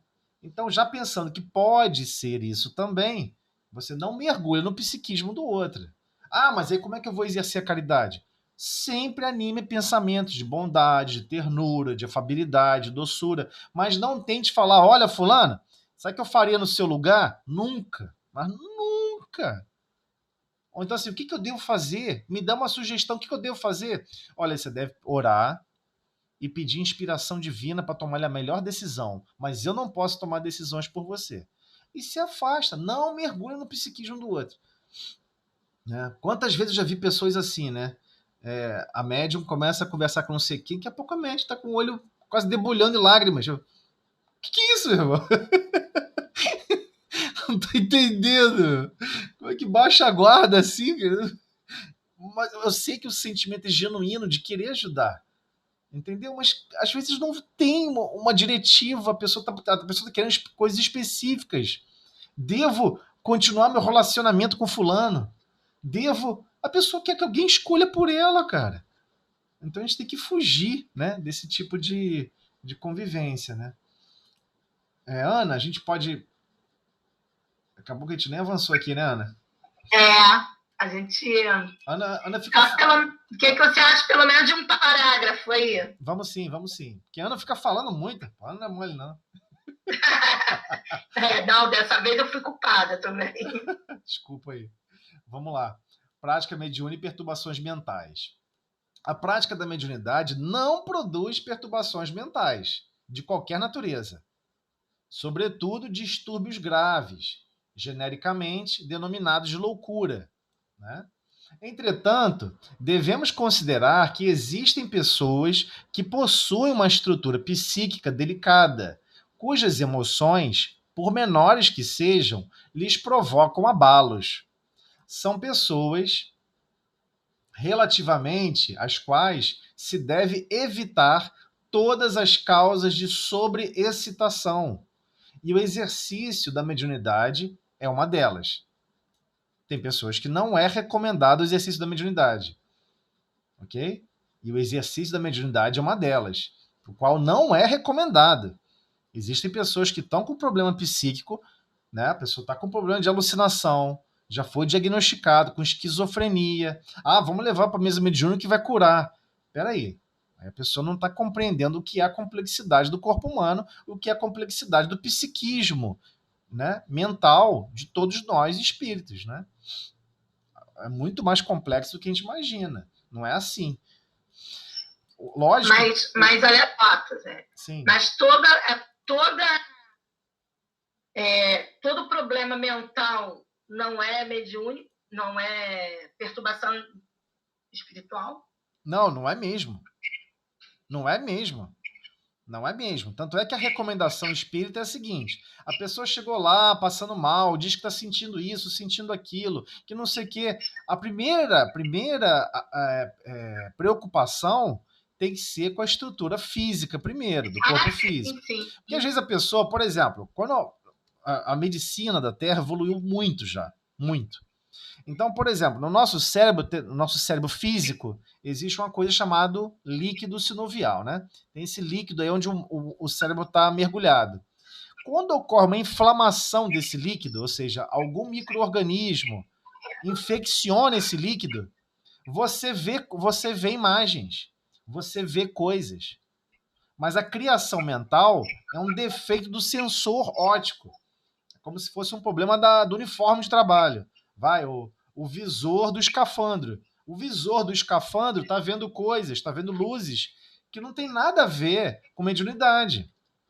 Aí começa a ver coisa, a pessoa chega na casa espírita falando isso, o cara é médium. A pessoa é médium. Não é médium. Não é por aí não, tá? Esse é o problema. Tem uma gravidade maior com relação aos primeiros cuidados da parte física. Então, mas o que quer dizer com isso? A pessoa tem que buscar sempre concomitantemente, ao mesmo tempo, cuidar da parte física, cuidar da parte psíquica, cuidar da parte espiritual, do ponto de vista de indumentária moral, né, de filosofia de vida, tudo isso em conjunto. Os 3 grandes campos de atividade são esses, né? Nós temos que fazer o cuidado da parte física, temos que fazer o cuidado da parte física, né? Tem até uma páginazinha muito bonitinha no livro Bem-aventurados os Simples, que falava que tinha uma pessoa que estava com isso, sentindo aquilo outro. Aí um médico olhou aquilo tudo, né? Foi até um médium numa casa espírita. Vamos fazer o seguinte: suspende todas as medicações, vai em casa e toma um banho. A pessoa estava 2 semanas sem tomar banho. Então tem coisas também que, entendeu? Tem que filtrar, né? Não é por aí. Mas não sei se ficou claro esse aspecto, né? Não, sim. E às vezes a pessoa tem que ter um acompanhamento psicológico, né? Seja por um psiquiatra ou por um psicólogo. A pessoa às vezes não está bem, né? Então, o psicólogo, de acordo com o que a pessoa vai narrar, ele consegue indicar melhor um psiquiatra, né? Então, há sim distúrbios físicos no cérebro devido a ações do passado, ok? Devido a ações do passado. Se o nosso baço, nosso fígado, nossos pulmões, coração são afetados por tudo que nós fazemos, que a nossa consciência desperta e fala, caramba, eu fiz isso. E você começa a impregnar aquelas regiões a partir do seu psiquismo, você consegue impregnar no fluido universal, que é o seu perispírito, nesse fluido, é óbvio que, igualmente, né, a parte mental é altamente afetada. Né? Mas isso não se chama mediunidade, né? Sim. Deixa eu fazer uma pergunta, por favor. Então, vamos lá. A pessoa tem um problema, né? Eu até acho que fica até difícil pro dirigente da reunião, da casa, que, né, a pessoa que vai fazer identifique nessa pessoa esse problema, essa sensibilidade que ela não pode exercer, né, a mediunidade, né? Não, é difícil, não é uma coisa fácil de você identificar. Mas vamos lá. Tem coisas, nós temos substâncias no cérebro, né, que fazem com que nós tenhamos, às vezes, depressão, às vezes se você tem, acho que é dopamina, né, não sei, acho que te deixa mais, um excesso te deixa mal. Se você tem, sei lá, noradrenalina também, você fica muito acelerado, aí uma outra substância te deixa mais caído. Então, são substâncias que você tem no organismo, no seu cérebro, né? Que funcionam no organismo da pessoa e que pode oscilar aí na sua vida, né? Natural, normal. Então, essa pessoa precisa procurar um psiquiatra, né? Ou um psiquiatra, porque o psiquiatra ele vai diagnosticar isso. Eu só queria explicar para você um detalhe, pela sua fala inicial. Na sua fala inicial, você falou, existe situações químicas no corpo físico que te jogam para depressão. Do ponto de vista de espírita, estou falando de identidade espírita, né, de conceitos. O espiritismo vem de uma base filosófica espiritualista. E nessa base filosófica espiritualista, ele considera que nós não somos frutos essencialmente do meio. Nós não somos controlados pelo meio. Por exemplo, a lógica freudiana, é o seguinte: você é resultado de desejos, prazeres e dores. Não tem mais nada. A lógica freudiana é essa. Tanto é que ambas as lógicas persistem até hoje. A de freudiana e a de Jung. A de Jung não tem nada a ver com a parte material, né? Ele fala o contrário. Não. É pelo contrário. Entendeu? Ele já fala toda a parte espiritual. Exatamente, parte espiritual. Então, não estou fazendo uma crítica a Freud, nem exaltando Jung, nada disso. Para o nível de cada consciência, para o nível de cada psiquismo, é verdade, a influência vai ser marcante. Quanto mais primitivista é o espírito, mais ele é prisioneiro de aspectos fundamentais do corpo físico. Entendeu? Quanto mais ele evolui, mais ele se despoja dessas necessidades. Né? Mas temos que compreender que é uma necessidade divina.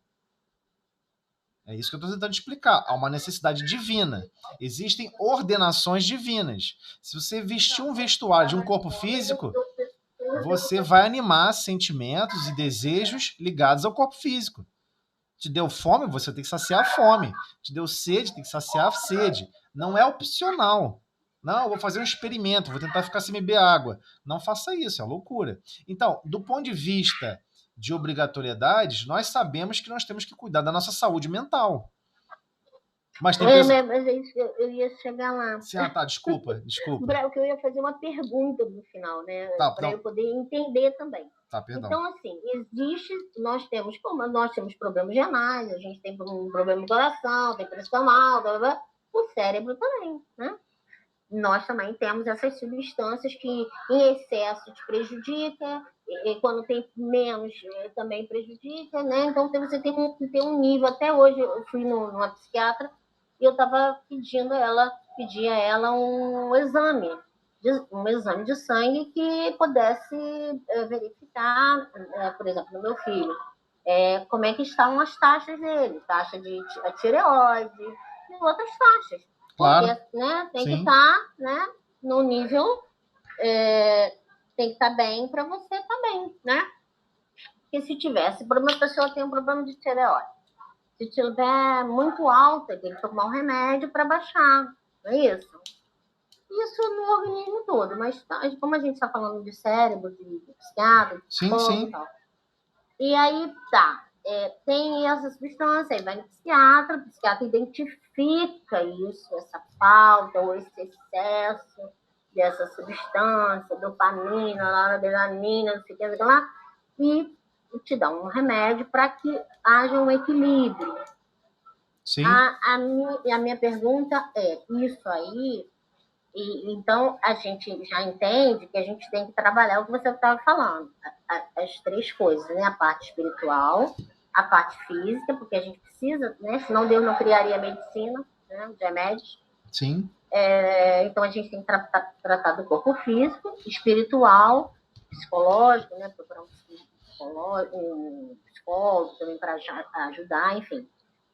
Mas isso tudo, essa problemática, estou falando especificamente da parte mental, tá? Essa problemática não é em decorrência de um passado também? Não, com certeza. Não, eu queria falar. Não, tem um link aí, né? Sim. É decorrente, com certeza é decorrente. Tá. Só que é o seguinte, geralmente, muitas pessoas que estão, principalmente as que acabaram de entrar e algumas mais antigas, né, no espiritismo, quando compreende a lei de causa e efeito, começa a estudar cada vez mais, no meio do caminho desse processo, as pessoas ficam imaginando, olha, se a pessoa tem isso, né? Se a pessoa nasceu cega, é porque ela cegou as outras pessoas. Se a pessoa aconteceu isso, a pessoa só pensa no aspecto expiatório. Só pensa no aspecto expiatório, né? Mas não é assim que a funcionalidade divina funciona. Não é assim. Deus sempre planeja você ser exposto a condições de melhora, de progresso, de alívio, de libertação. Sempre. Sem causar muitos danos.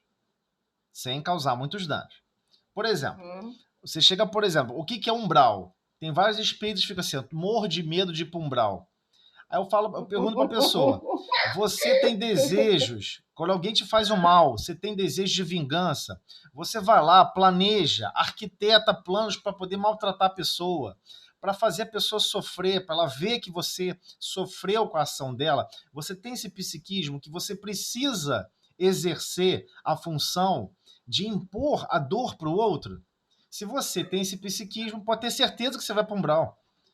Porque se alguém te assassinar e você desencarnar revoltado, nós já estudamos aqui no ESD. O umbral tem uma função. É uma função onde a pessoa quer descarregar energias mobilizando para o mal. Para não causar grandes distúrbios, libera esse espaço lá para essa galera revoltada ficar dando soco no nada, ficar cuspindo fogo, essas coisas que é natural. Então, por exemplo, no passado, quando tinha uma pessoa que não podia tomar medicação para distúrbios psíquicos, a pessoa podia se machucar, a pessoa buscava se machucar. O que você fazia? Você colocava a camisa de força da pessoa e botava um louco, né? Um alucinado. E bota a pessoa onde? Numa sala toda acolchoada. A sala toda acolchoada. Não tem quina, não tem nada. A pessoa não tem como se machucar. Se deixar em parede concreta, a pessoa senta a cabeça na parede até desencarnar. Então, para não acontecer isso, acolchoa tudo. E isso é umbral. Umbral é isso. A pessoa tem esse psiquismo de ela quer produzir a violência.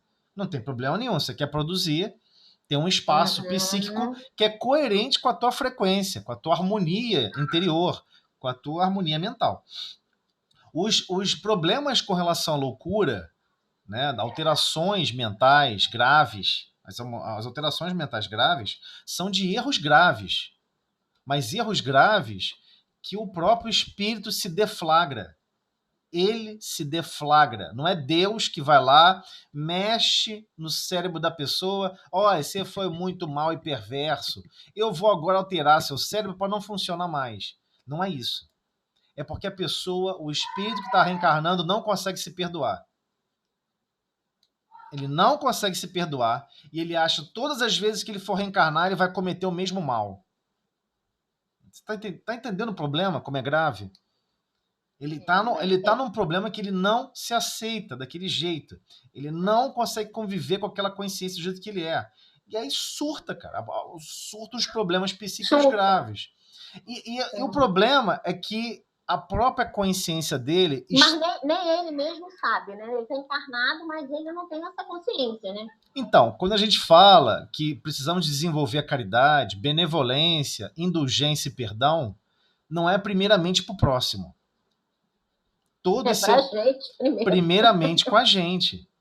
Se você não se perdoar, se você não se autocompreender, se você não tentar fazer o bem para você mesmo, tem pessoas que são assim, eu não vou cuidar do meu corpo físico, deixa de qualquer jeito, a pessoa começa a se mutilar psiquicamente, afetando o corpo físico. A pessoa também faz isso do ponto de vista de pensamentos. A pessoa sempre tem pensamento deprimente. E fica achando que o pensamento deprimente é de desencarnado. Não é, é dela. É da própria pessoa. É da pessoa.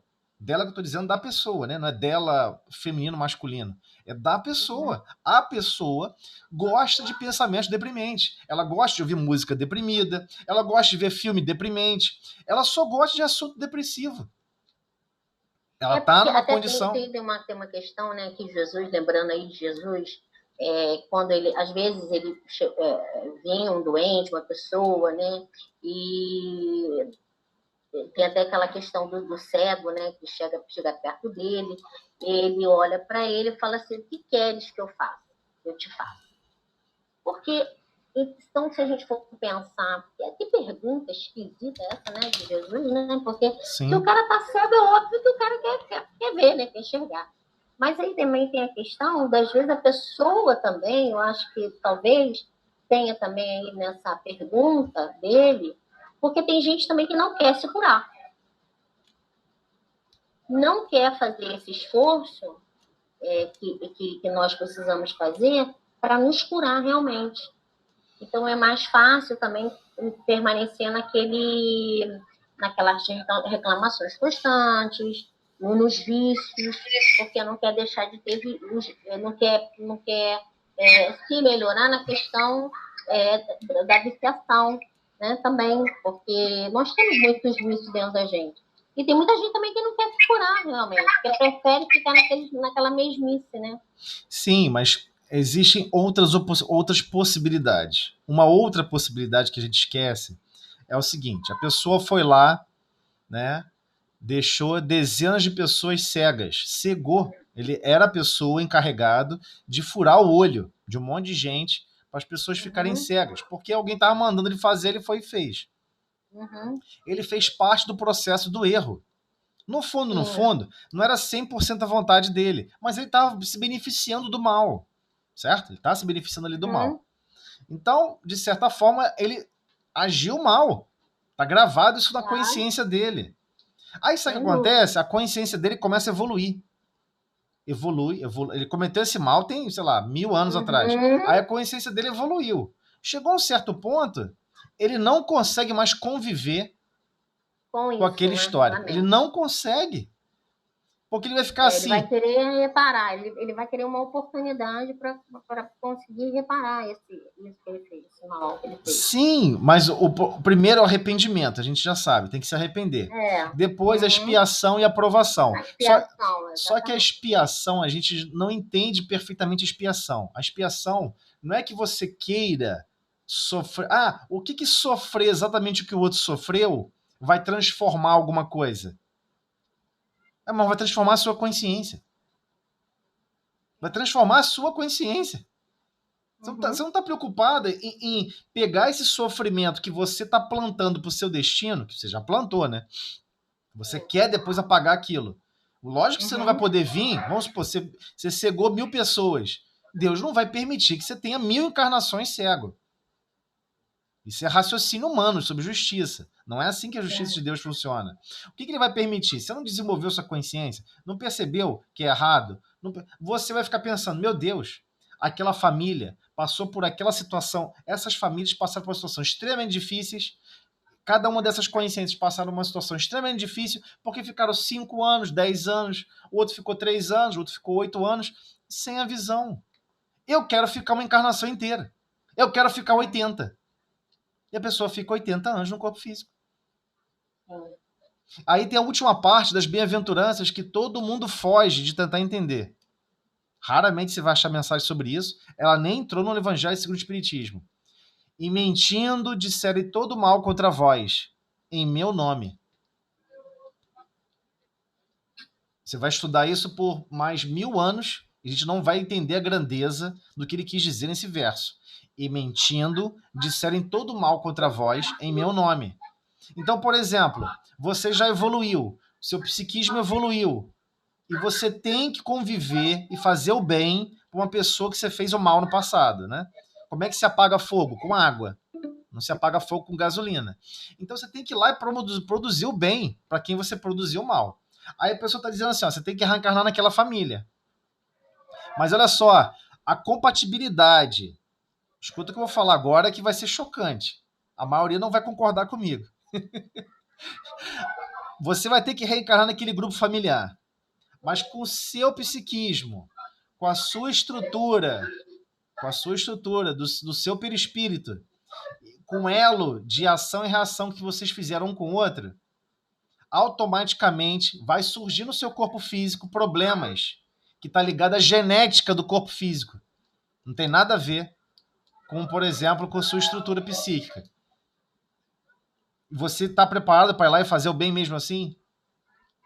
Aí você fala, claro, eu vou. E mentindo,